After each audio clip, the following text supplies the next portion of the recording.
সময়ের মূল্য। সময় এবং নদীর স্রোত কারোর জন্য অপেক্ষা করে না, তারা নিজেদের খেয়ালে ক্রমাগত সামনের দিকে এগিয়ে চলে।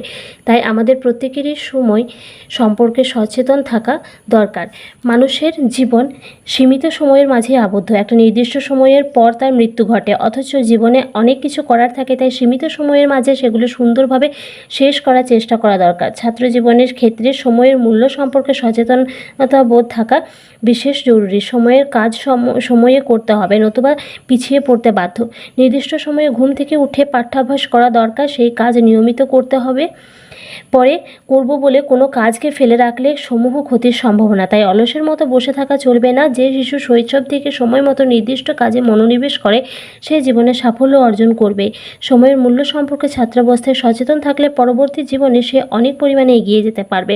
সময়ের মূল্য সম্পর্কে সচেতন মানুষ শৃঙ্খলাপরায়ণ হয়। মনে রাখতে হবে, সময় একবার চলে গেলে শত